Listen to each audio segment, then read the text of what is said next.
Now, last night, the author Jackie French was named Senior Australian of the Year. She overcame dyslexia to become a top-selling children's author and has been a tireless advocate for kids with learning difficulties. Here's part of her passionate acceptance speech. A book can change a child's life. A book can change the world. Every book a child reads creates new neurons in that child's brain. If you want intelligent children, give them a book. If you want more intelligent children, give them more books. There is no such thing as reading difficulties. There are only teaching challenges. But humans are good at challenges. Yes, Jackie French joins us now from our Canberra studio. Jackie, a great speech. Have you ever thought about a career in politics? I think that is the one thing my husband would probably divorce me for. Hey, listen, our sincere congratulations. It's a great honour. What does becoming Senior Australian of the Year mean to you? It means trying to follow the extraordinary footsteps of the Senior Australian before me, Fred Chaney. It also means that, look, across Australia, we are coming for you. We, tens of thousands of people who want to help kids, not just to learn to read, but to find the books that they need, that magic book, the book that is so absorbing and so fascinating. You cannot bear to stop reading it, and you must read another one. We need to teach our kids, yes, most books are boring. If most books weren't boring, every time I went into a bookshop, I would go out with a wheelbarrow full. We must get kids be their own hunter-gatherers of books. And if they find a book boring, put it down, get another one. But even more importantly, so often when kids learn to read, when they're 5 or 6 or 7, we stop reading to them. We say, you can read your own bedtime story. But these are kids who are sneaking off to watch a pirated copy of Game of Thrones. Now, I am not saying that Game of Thrones is suitable for children, but it is so easy to underestimate the books kids need. Read these big, fascinating, challenging books to your children, and then be very sneaky and stop reading at the most exciting point. That's right. It's called the cliffhanger.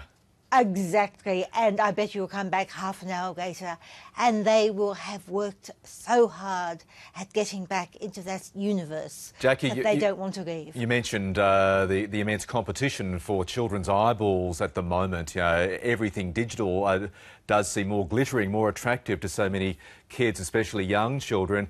How important, though, is picking up a book, reading it, and for that matter, an electronic book in terms of providing children with knowledge, but also, just as importantly, unlocking the immense powers of imagination? Enormously. Every book a child reads literally creates new neurons in their lives. It's like muscle building for athletes.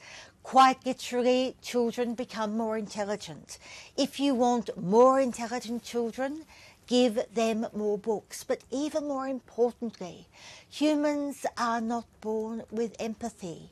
Every time a child reads a book, they are every character in that book.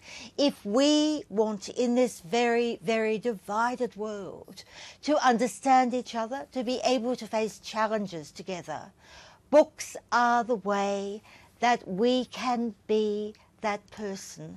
On television, you can see the ice cream. You can hear people talking about ice cream. But in a book, you can taste the ice cream and you can feel the friendship.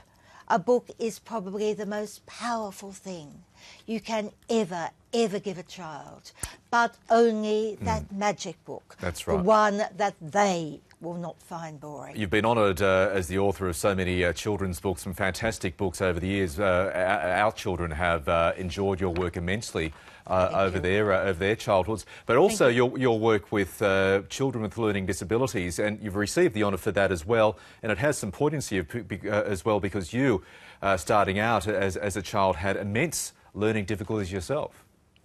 Well, I still am. I'm still dyslexic. I cannot find my way out of a car park. And please don't tell the RTA, but I find enormous difficulty working out whether to drive on the right or the left-hand side of the road.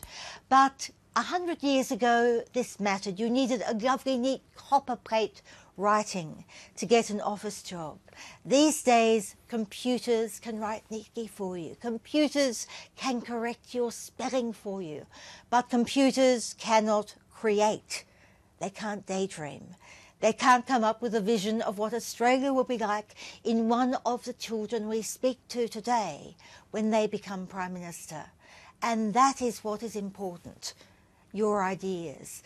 And that is something that is so rich in a book. If you want a universe of ideas crammed between the covers, you need a book. Jackie French, thank you very much for your time, and I'll quietly alert the Parliament House security guards in the car park there to know you're coming downstairs. Lovely, thank you very much. Congratulations again.